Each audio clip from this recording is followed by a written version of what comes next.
Thanks everyone for joining us. My name is Debbie. I'm from NDIS Property Australia. This is a webinar that we are hosting today with Paramount Disability Homes. I'd like to introduce Jonathan and Kevin. Hi guys. Hi. Thanks for having us. Very nice being here. Great. All right, so today we're talking about hotspots in Melbourne. This is obviously a topic we've been talking about a lot over the last couple of years. We love the Melbourne SDA market. It certainly has its challenges, but it also has massive potential, which we're going to also touch on. So I'm actually going to share my screen and run through a little bit of housekeeping before we actually get going. So hopefully you can see my screen. All right. So just a disclaimer, obviously this is just not financial advice. Please get any decisions from relevant professionals before proceeding with any NDIS property development or purchase. We are Debbie, recording. Yes? You might want to increase. Can you increase the size of the screen? Oh, am I sharing the wrong screen? Um, I think what I'm doing is sharing the wrong screen. This does happen occasionally, and I change things around, so that would be why. Sorry, everyone. Let me just fix this up, and I will go back to sharing that.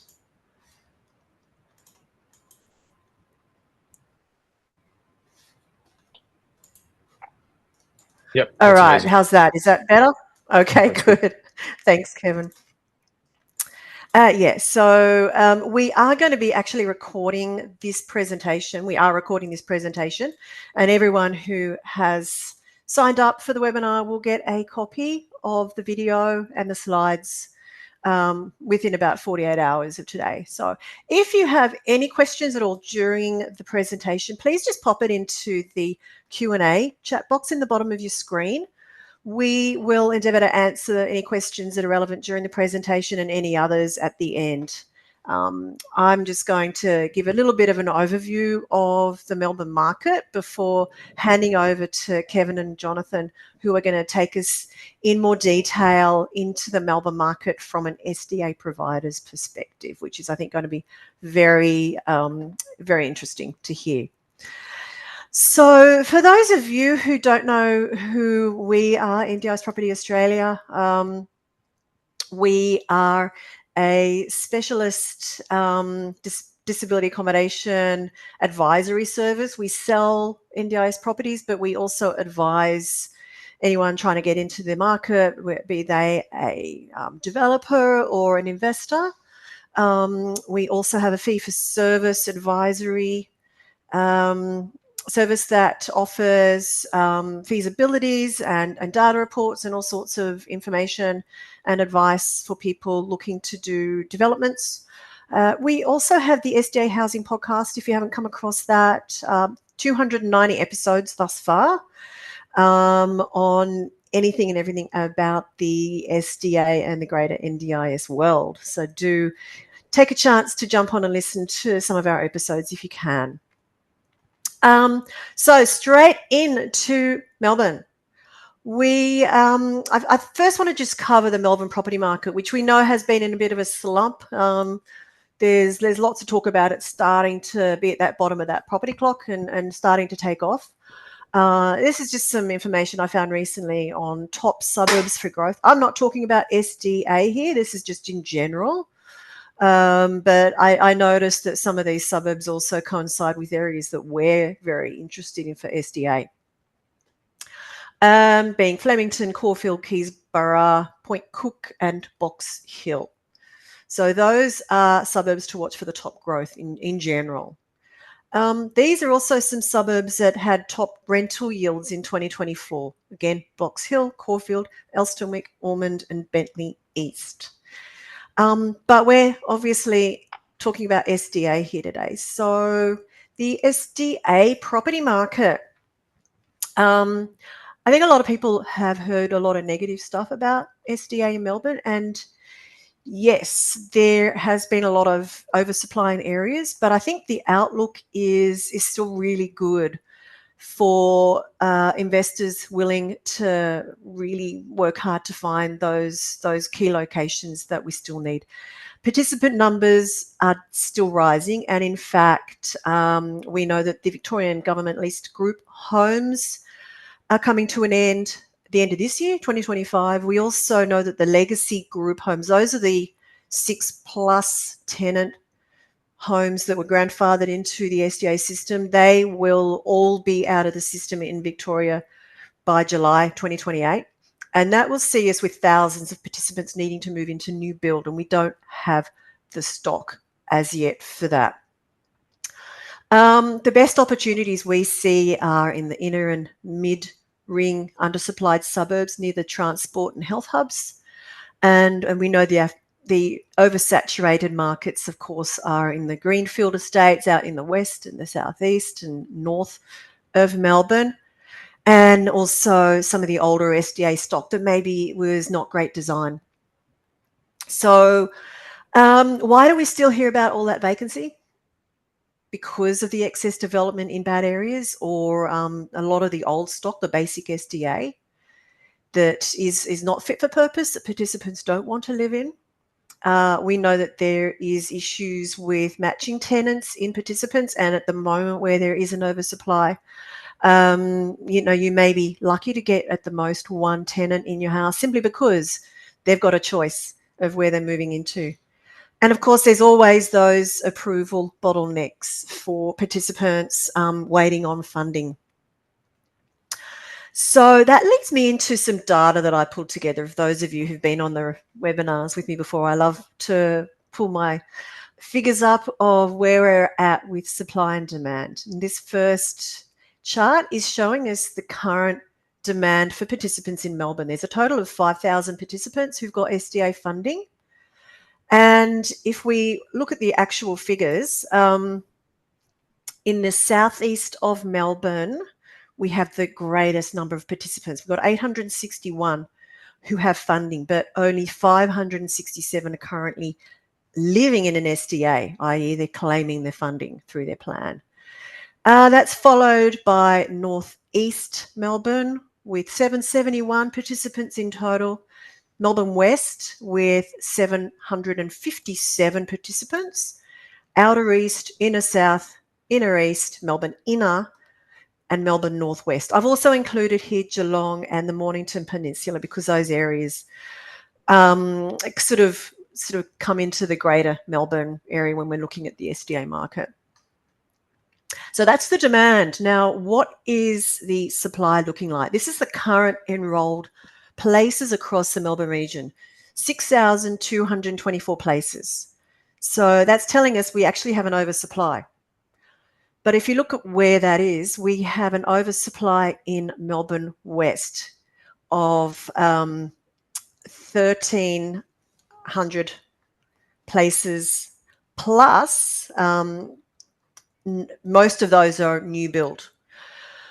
Why is that important? You'll see in other areas that the majority of the supply is not new build. If you take, for example, the northeast, outer east and inner south of Melbourne, where only a small number of the places are new build. That indicates that the majority of places that are enrolled in the system as SDA places are in the existing properties and the legacy properties.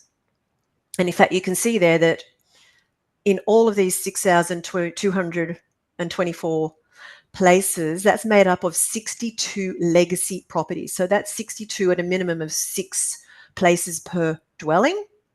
We've also got 208 basic properties. What I mean by that is they don't meet the new build requirements to be either improved livability or robust or fully accessible or high physical support SDA design.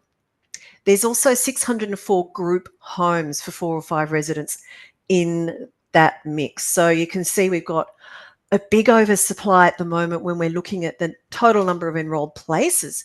But when we're looking at good supply, it's a very, very different story. So if we look at the total over and under supply of new build places, so what I've done here is exclude all of the grandfathered existing legacy places in Melbourne. You can see that we have an undersupply pretty much everywhere apart from Melbourne West, which has a current oversupply of 185 places. So what I've done here is it's the new build places versus the current number of SDA participants with funding. Now, I've taken that a step further for my final slide to show you the total expected supply. What I've done now is I've added in the pipeline. That is all of the properties that the plans have been submitted to the NDIS for, the certified NDIS, certified SDA plans. And I've looked at the total potential demand that the NDIS has suggested a participant's going to have funding by mid-2027. So the top of that screen, you'll see the total expected supply, 6,533 places versus a total demand of 5,899. So we still are faced with an oversupply when we're looking a couple of years in the future. But break it down into these regions, and these regions are the SA4s, which are the large areas. My next slide will show that a little bit clearer. These are the areas that the NDIS supplies their data by, the regional area, the ABS regions. So you can see here quite clearly where we actually have an undersupply. Melbourne Outer East, 532 places we expect will still be needed. Melbourne Inner East, 388 places. Melbourne Inner South, 283. Melbourne North East, 201. And the Mornington Peninsula, 129. Whilst we have an oversupply in Geelong, Melbourne South East and Melbourne West of some pretty significant numbers there. Well over 2,200 places oversupply in these areas. Okay, so SA4, that's all well and good. Let's look at the map. This red line, if you can see, shows you the border of the SA4. So this is the Melbourne Outer East. Then we've got the Melbourne Northeast, which goes up much higher. On the map, we've got the Melbourne Northwest, Melbourne West, Inner, Melbourne Inner East, Melbourne Inner South, Melbourne Southeast, and then the Mornington Peninsula starts here at Carrum Downs and down into Frankston. So these are the 5 areas I have pinpointed straight off these 5 locations here with the greatest undersupply looking in the future. Whilst I haven't pulled together any specific location details because I wanted to leave that for Kevin and Jonathan to go over, I guess the areas we're kind of seeing a lot of talk about, a lot of movement, are suburbs such as Boronia, Doncaster, Preston, Glen Waverley, Chadstone, Bayswater, Box Hill, Frankston. I don't know if we've got it right, but that's where we're seeing some developments happening, where we've got people who have certainly got interest in doing developments. We've been looking at the data in these areas. So that really is now a lead-in to, and I will stop sharing my screen and hand it back to Kevin and Jonathan to take over with, okay, where is the actual demand? Where are the hotspots? Thank you, Debbie. That was really insightful. I think that leads nicely to what we will talk about. Share my screen. So we will be looking at probably the demand from a participant perspective because, again, we deal with participants on a daily basis that are looking for housing. So I won't cover, in terms of pricing and land. Those are things that NDIS Property Australia probably has a better understanding over. But I've broken it down into sort of the four different areas. So west, north, east, and southeast that I'll talk about today. And again, this is purely from the inquiries that we've received from participants or the choices, their support coordinators, their families, and their preferences as well.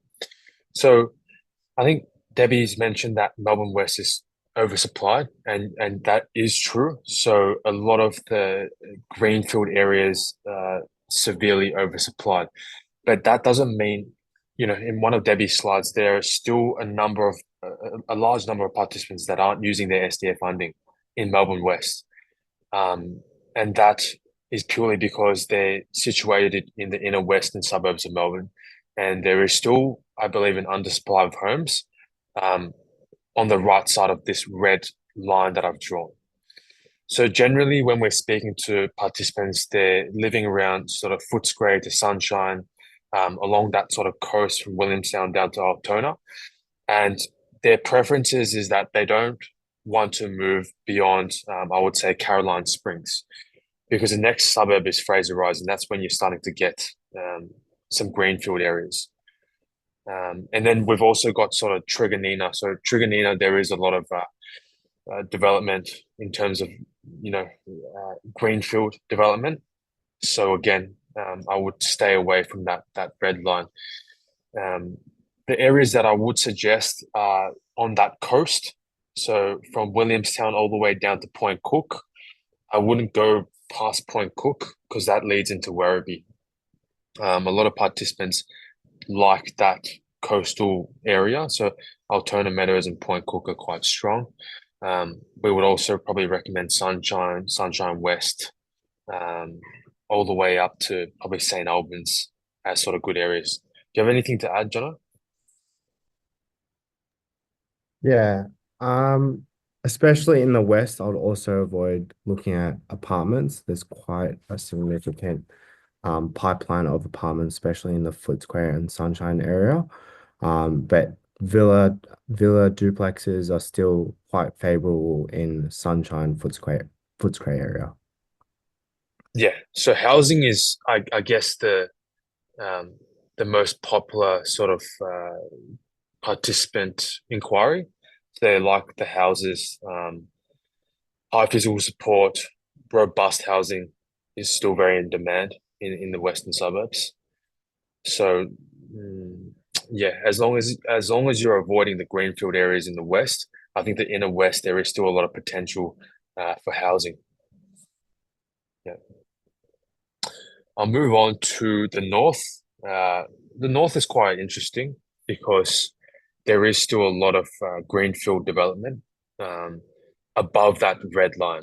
So I would definitely avoid going past Epping. So Epping is a suburb where there is small amounts of greenfield development.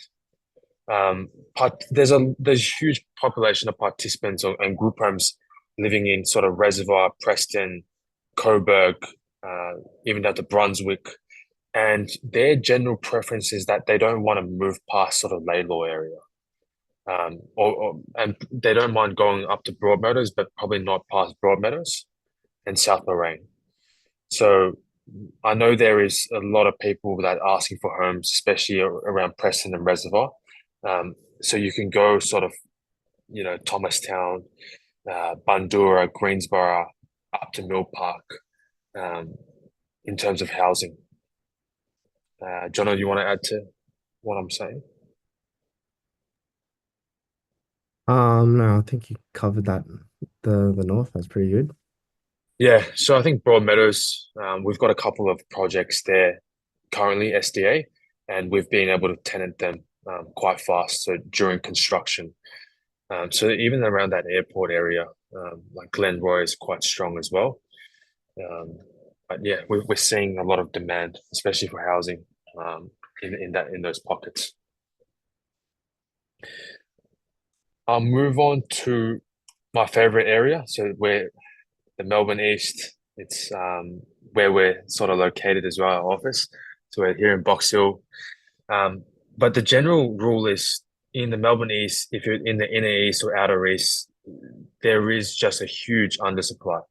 On a day-to-day basis, or probably every week, how many sort of referrals will we usually get, John? Like 4 to 5 different Yeah, especially inquiries? around that Croydon, Bayswater, Boronia area, we are getting consistent inquiry every single week for these areas for new sites.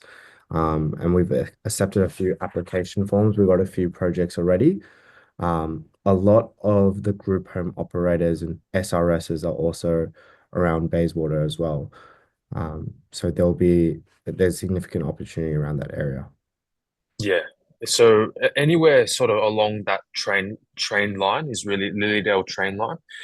So it sort of stretches from Melbourne through to Box Hill to Ringwood to Croydon, all the way up to Lilydale. Um, Participants seem to love that sort of 5K radius, especially from Ringwood to Lilydale.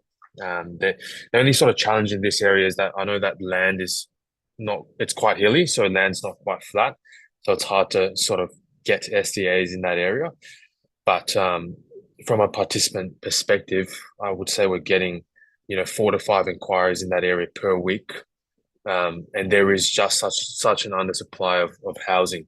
So if you go look at Housing Hub, which is the realestate.com.au for properties, or SDA or NDIS properties, I should say, there really isn't any new build homes in that area. And often, developers or providers like ourselves, we don't even have to advertise on the online market because we're able to fill these properties up when they start constructing. So we get such a big wait list of participants. We're able to do sort of the matching beforehand. I should say Doncaster is quite nice as well. So Doncaster, Templestowe, I don't want to miss those areas as well. And then sort of there, like John had mentioned, Ferntree Gully down to Rowville are both really strong as well. Murrelbach as well. So yeah, anywhere sort of in the east is really strong for participant demand. I might move on to the next slide. So southeast, I've done sort of inner south and then also gone all the way down to southeast. The general rule of thumb here is we would avoid anywhere past Cranbourne. Cranbourne is at the bottom, sort of, you can see Cranbourne North here, and I've drawn that red line. So the sort of suburbs that the furthest out you can go is really Narre Warren, South, Berwick, Dandenong, because those areas are where I would say most of the participants are living sort of in that Glen Waverley, Burwood, Clayton, Moorabbin. So a lot of hospital discharges, a lot of aged care participants, a lot of group home participants that are usually looking for new SDA builds, but they generally don't want to go past Dandenong. So they're happy to move further down in the southeast, but not past Dandenong.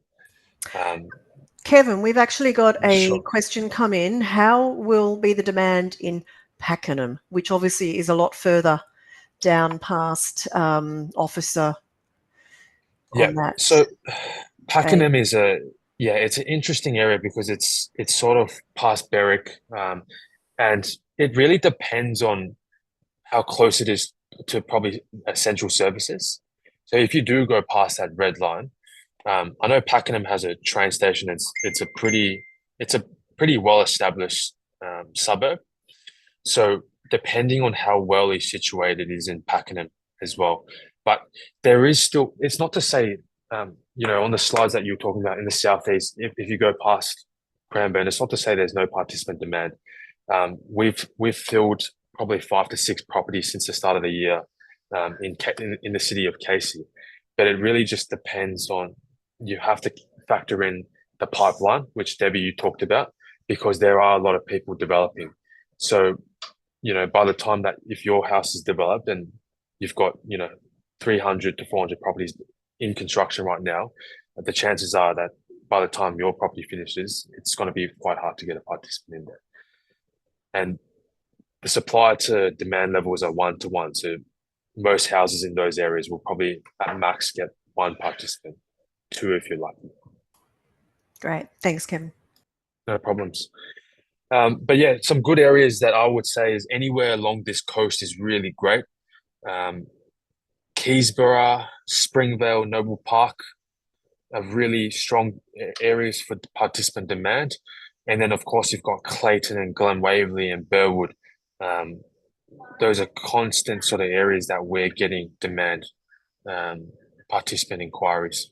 Frankston is quite strong as well. I know that goes into Mornington Peninsula, but Frankston, Mentone, Carrum, Downs, Seaford, these coastal sort of suburbs are really strong in demand as well. And I guess it's because these participants love living near the coast. They don't, even if you want them to go to Cranbourne, it's a bit of a stretch for them. So they like that coastal living. Anything to add, John? For me. Yeah, that pretty much sums up our general overview. I'm more than happy to sort of answer any sort of Q&As, more specific questions, but I thought I'd just give you guys a brief overview of what we're seeing in the market. But that's my slides, Debbie. Fabulous. Okay, so we do have a question. If I'm not mistaken, Debbie, you mentioned that some of the housings and multi-dwellings will become deregistered. Will this then translate to a better demand for the oversupplied areas? That's a really good question. What's your take on that, Kevin, Jonathan?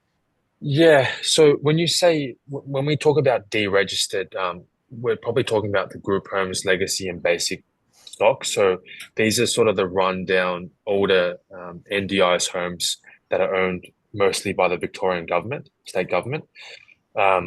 With these sort of homes, there is a push to phase these properties out because they're old and they don't really support the actual needs of the participants.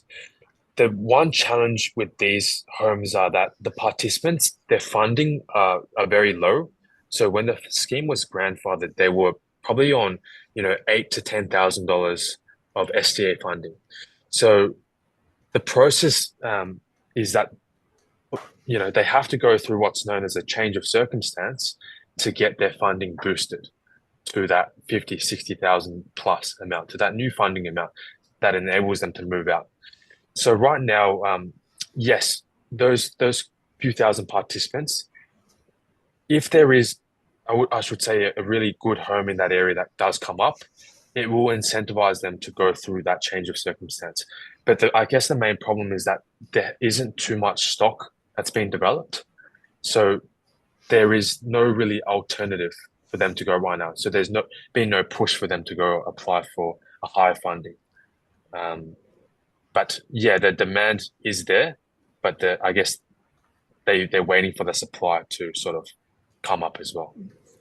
And I guess from my perspective, some of that oversupply will come in handy with the participants needing to move out, but in general, as you mentioned, the participants just don't want to move that far from where they're already living.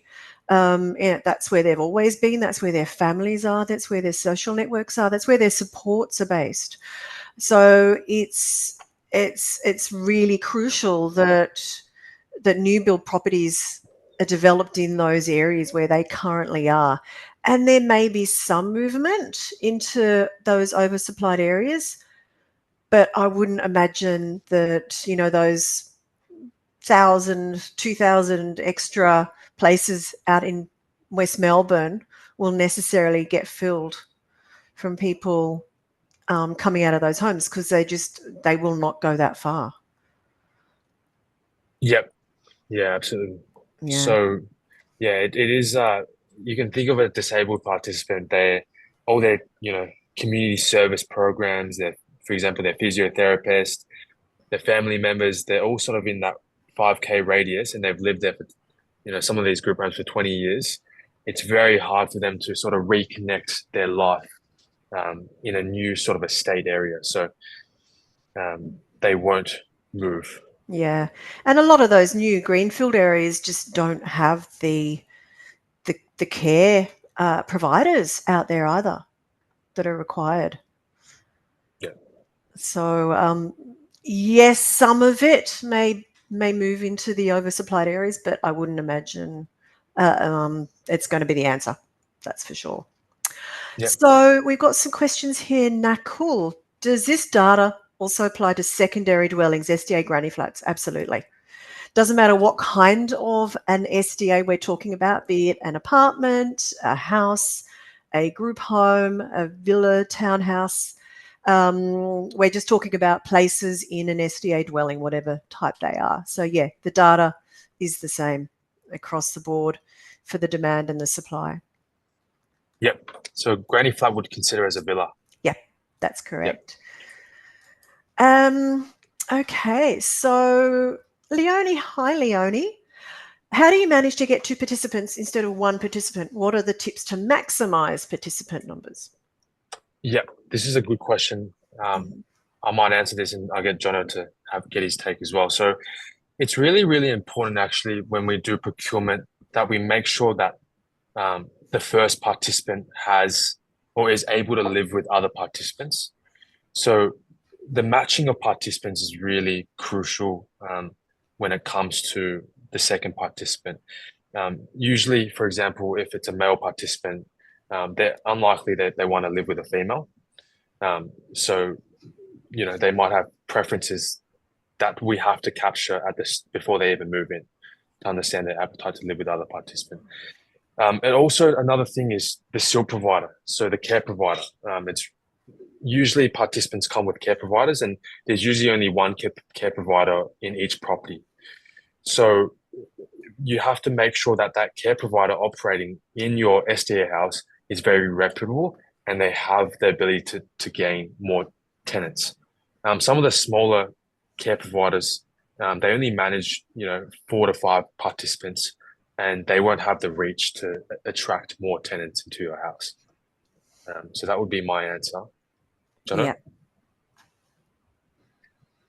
Yeah, that's 100% correct. I think it's very important at the start to also set expectations with the tenant and just going through that, looking at their behaviors to see if they can live with others. Yeah, because even a lot of participants outside of the robust category, they might have lighter mental disabilities, and it's not a safe sort of environment for them to live with other participants. Again, the choice and control goes to the participant. So if we bring in another participant to an inspection and they don't get along, the first participant has the right to reject the second participant from moving in. So before you decide on whether you want the first participant to move in, always have an understanding or ask the SD provider to give you understanding on their disabilities and personalities. Cool, thanks. All right, more questions coming in here regarding areas. Hassan, hi. How is demand in Templestowe that is far from hospital and no train? Templestowe is great. I mean, what you have to realize is that there is a high group home density in the city of, I believe, Manningham. So Doncaster, Bulleen, although there isn't any sort of transportation, there is essentially no new build SDAs in that area. So I guess you have to look at sort of the existing supply and the demand in that area. So it doesn't necessarily have to be near a hospital if it's in a established suburb. But yeah, Templestowe is a great area. As long as you're not developing on, I know it's very hilly there, so as long as it's not, as long as the block is quite flat, it should be okay. Cool. Thanks, Kevin. Kalpash, what would your thoughts be on areas in northern regions such as Wallet that may not be within the red boundary but are in close vicinity to major hospitals such as Northern Epping hospitals? Yeah. So we're actually working with the Northern Health, so the hospital in the north. And I would say Wallet is still quite a strong area. Jono, how many we've got a few properties that we're doing the tenancy work for right now. Yeah, in the last 2 weeks, we've tenanted 2 already. Wallet's still not a bad area, but Epping is really, really strong for us. And if a participant were to choose Wallet or Epping, they'll 100% choose Epping. Yeah. Yeah. The other thing to note as well is that we know that there are some more developments in Wallet coming up. So the pipeline in Wallet is quite It's not substantial, but there are definitely, we know of quite a few developments in that area. So we will just be wary of what else is being developed. And of course, that's the challenge, isn't it? To know exactly what is being developed. There's literally no way of really determining exactly where these properties that are in the pipeline are going to be in terms of which suburb they're in. So information from providers such as Jonathan and Kevin, who are aware of specific developments in areas, is always, the sort of information we're trying to get when we're putting together our data analysis. So again, thanks for addressing the previous question, which was the movement of participants over to oversupplied areas. What would be the potential light in the end of the tunnel for investors in those oversupplied areas if that's the case? That participants won't move. Are we basically stuck with a dud house, unable to get participants? And also hard to sell as there's apparently a blacklist by lenders on certain postcodes, even for the purchase of established NDIS homes. Yes, that is true. But, we are seeing potential ways out, alternate use. Do you want to talk more about that, guys? Yep. So I definitely don't think that there's no solution to this. And we're helping a lot of the investors in the West, for example, with the scenario that you're describing. So what we typically do is because it's still a purpose-built home and it's still designed for disability, there's a lot of SIL providers or care providers that actually will rent out these homes for a premium above what market rent would usually be in the area. So, for example, in an area like Melbourne, market rent would be $500 a week. We're doing leases with SIL providers for $650 a week. And the good thing about getting a care provider in the house is that they will put in participants. So they'll take on a head lease. And one of these participants might actually transition into SDA or apply for that SDA funding. The other thing I would probably note as well is that because these areas are blacklisted, that means there won't be any sort of further development after that blacklist restriction came about. And for example, areas like Melbourne, there are hospitals and things being built in that area. So the supply levels after the pipeline gets developed will sit quite, I think, stable. And eventually there will be still growth in participants. So you do need to think about an interim solution before the supply creeps up in 2 to 3 years again. So that would be my answer. Jonathan, did you have anything to add on that? Yeah, we are currently doing quite a bit of work in the West for a lot of those oversupplied areas. A lot of SIL providers have reached out to us. The expectations for investors just has to be decreased, and they have to understand that it's going to take a long time to get to that SDA incomes. But we're still finding a sort of temporary solution for now. Cool. I just wanted to add something on the postcode restrictions. Whilst that has been brought in by the primary lender for NDIS, there are more lenders that have been sort of hovering around the edges of SDA for a while now and are potentially able to lend without restrictions. So unfortunately, that may see a little bit of development happening back out in those areas for people who are not doing their research and should not be building in those areas, but are.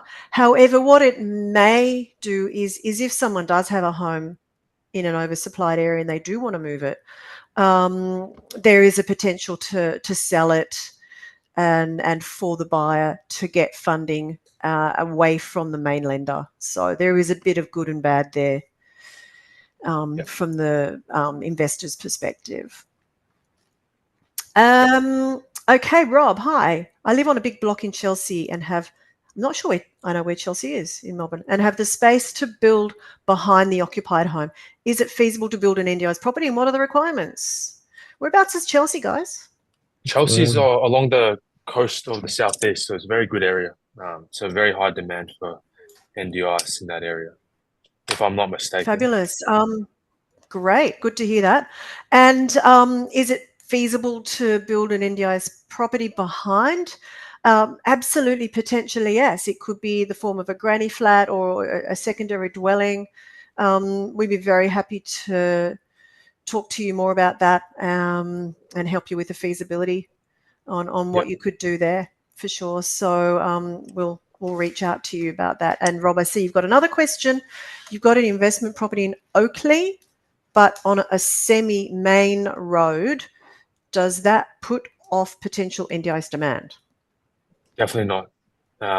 We've got developments, and we've seen developments on main roads even, and you know, the demand in these inner suburban areas is just very high that you know, there will be participants that won't mind that semi-main road situation.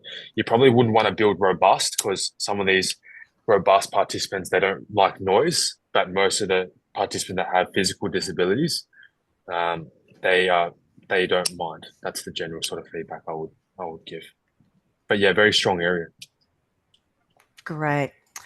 We've got another query about demand in Thomastown, new vacant land near Epping area. Well, I think that was probably already covered, as that is quite a good area in your perspective, correct? Yeah, very strong area. Thomastown, I know it's quite industrial, but the land there is really flat.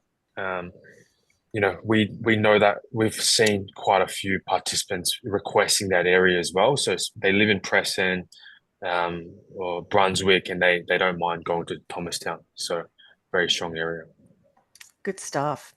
Yeah. Leonie again, what percentage of Melbourne region participants would potentially be happy to live in a well-located apartment on their own with OOA? Interesting question. Yeah, there's a lot of factors to whether a participant would want to live in an apartment. First of all, they have to be quite independent.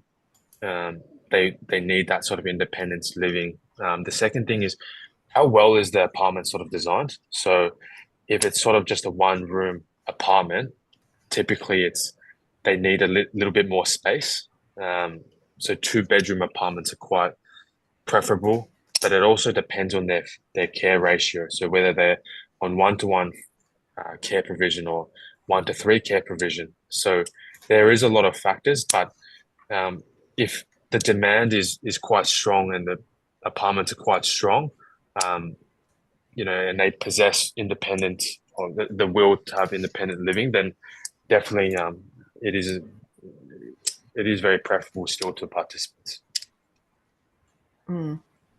But a percentage number would be hard to put a number on that. Yeah, I wish. I Yeah. wouldn't be able to tell you. Okay, Joseph, hello. We got a couple of questions from you. How can you get around building on a slope? Is there any concession? It depends on the slope, I guess. It depends on whether you can create level access from the street. You know, common sense comes into play here. If someone's in a wheelchair and they do have the ability to get out and about themselves, are they able to wheel their wheelchair, or is someone able to wheel them in their wheelchair in and out of the property?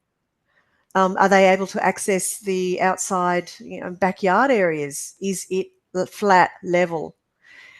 If there is a slope that can be cut in or filled in, there is potential. And the SDA design guidelines will say that the slope, the building pattern, basically the entrance from the entranceway needs to be no more than a 1 in 40 slope. So if you can create that artificially, then you can probably get around building on a slope, but it could be very, very costly to do that. And Joseph, you also asked, what about Bacchus Marsh for a new build? I would imagine that being way, way, way out beyond Melton, well and truly no. Correct, guys? Yeah, there's a lot of development in Darley that's just vacant. So probably not for Bacchus Marsh, in my opinion. Yeah. again, anywhere that's outside of the inner and mid-ring areas that are still in demand, we would very much recommend to avoid for any future SDA developments.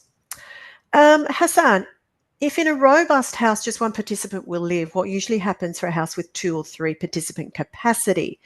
In other words, is there any demand for a 3-bed robust house? Oh, yeah, I'll get Jonathan to probably explain this one Yeah. because he deals with Yeah, it a lot of the robust is usually a lot of our clients that have robust funding tend to want to live by themselves. We wouldn't recommend building, if you were to build robust, we would recommend building multi-dwelling villas instead, because the cost to maintain a robust house is actually quite high as well, because there might be significant property damage. So no, don't go ahead and buy the 3+1 robust house. Yeah, maybe 2+1, 2+ carers room is okay for one participant, Yeah. because we know some participants that have tendency to do property damage. They like having that extra space, so that one of the rooms can be used as a breakout room. But we have barely seen any sort of 2 robust clients share one house. We've seen designs where there's, and Debbie, you can probably talk more about this, like dual key, so one house but 2 separate living spaces and bedroom spaces. But villas are quite good as well. Yeah, absolutely. Definitely for robust villas, dual keys. We've seen some very good designs that essentially is a house and it can be enrolled as a 2-tenant house. But basically the tenants have their own living areas, kind of like their own pod on each side of the house with a common area for the carers to be in. So there's some really good designs around that coming out now. But if it's more of a standard designed house for 2 or 3 participants and it's robust, it's very unlikely that you're going to get more than one tenant in there.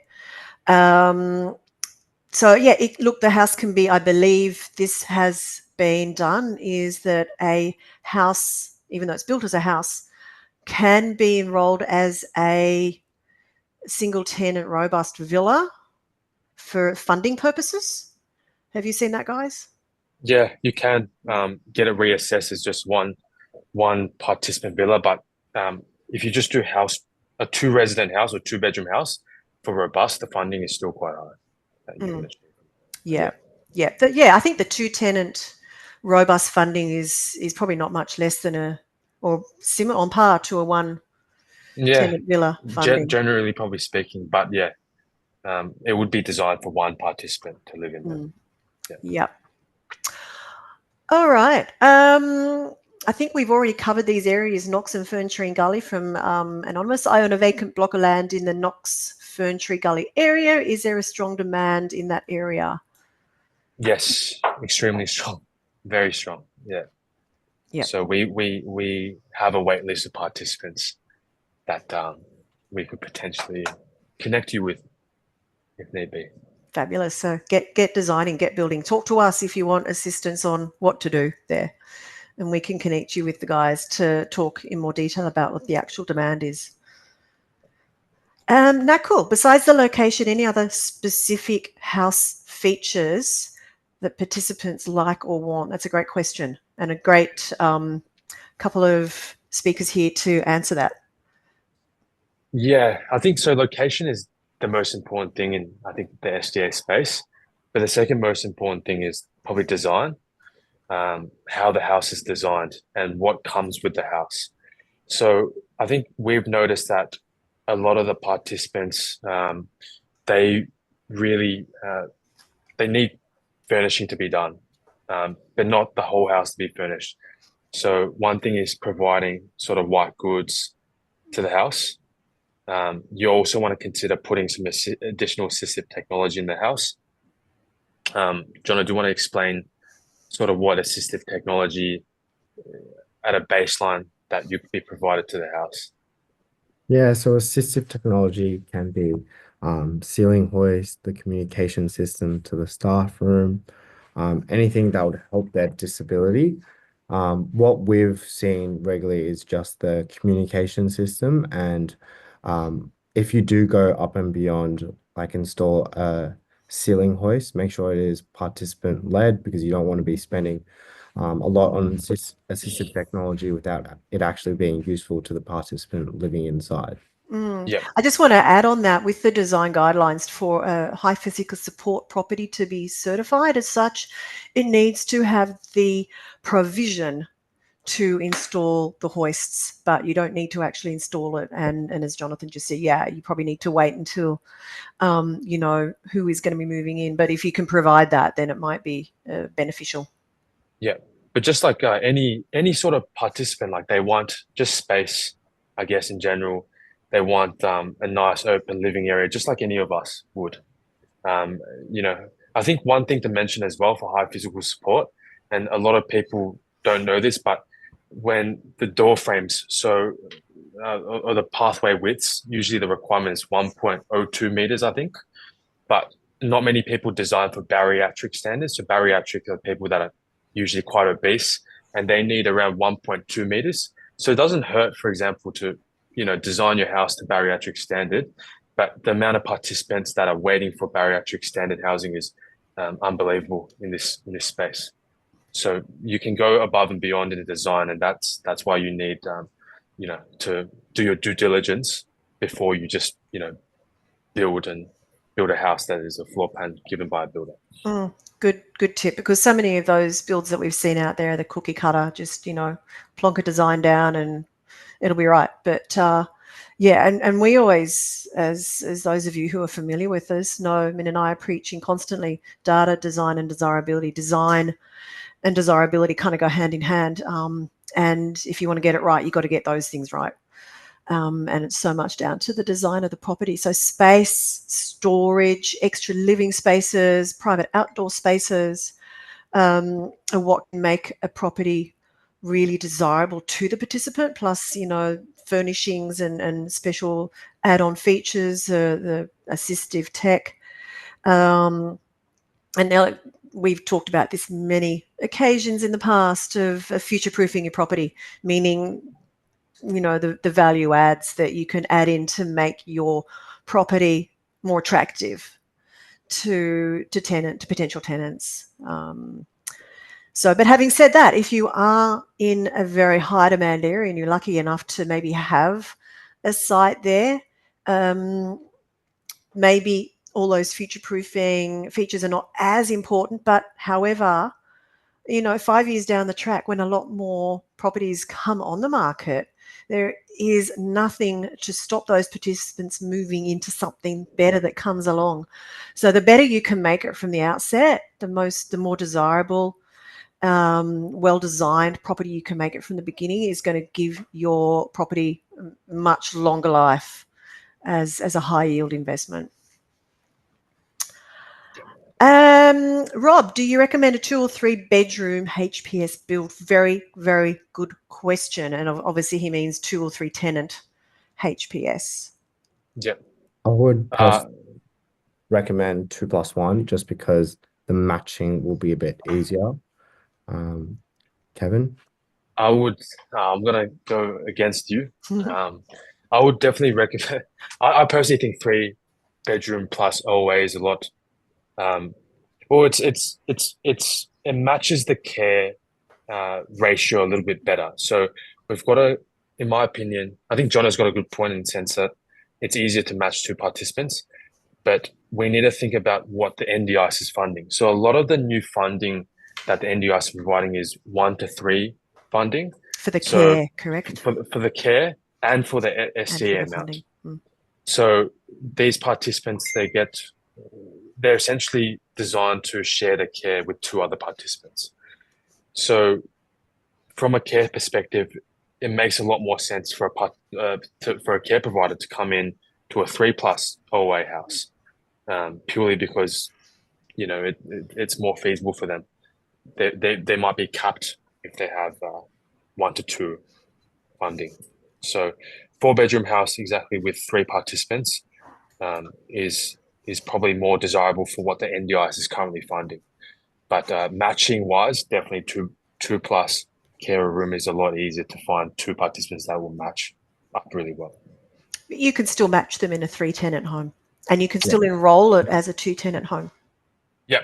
So yeah, if you've got that extra cash, you can definitely build 3+ carer room. You can enroll one of the bedrooms as a breakout space, if need be. And flexibility is key. Yeah, and I would also imagine that it could come down to the location. If it's an area that is not hugely undersupplied, maybe stick with the 2-tenant house if that's sort of better on your budget. But if it's an area with very high demand, there might be a chance to get 3 tenants in the house, and if that works for your budget. So there's a lot of factors involved, and I think that it comes down to budget and location as part of that decision. Yep. Okay, look, we've got one last question and very little time to answer that, so we'll just answer this one last, and it's as is from Paradise Care. Hi. A little bit off the particular topic today. Which regions in Australia have the highest demand supply gap for SDA properties, and how can investors strategically position themselves? Look, talk to us more as is on that. Obviously, we do the data all the time. We have reports that you can download off our website over the supply and demand and the oversupply, undersupply. But in general, I would say that the 2 areas in Australia still with a good undersupply, highest demand, Melbourne and Sydney, and parts of rural New South Wales. In a nutshell, is the general answer to that one. So I'm going to, I think, leave it there. So thank you very much, Kevin and Jonathan, for your insight into the hotspots in Melbourne. I think that's given our viewers. Thanks for having us. Yeah, great to have you. A lot of food for thought on where they should be looking if they're looking at the Melbourne market. And I have no last thoughts. I think that it's covered really well. There are still really good opportunities in Melbourne. You just need to be very smart about what you do and connect with the right people. So if you do have a potential block of land you'd like to find out if you might be able to do something with us, please feel free to reach out to us. We love to speak to you and help you with advice on that aspect. And just remember that this recording will be going out within the next couple of days. And any other questions on anything to do with SDA, do let us know, and all the contact details will be on the slides that you receive along with the video presentation. So once again, thanks, Jonathan. Thanks, Kevin, for your time today, and I hope everyone found this a very useful session. Thank you. Thanks, guys.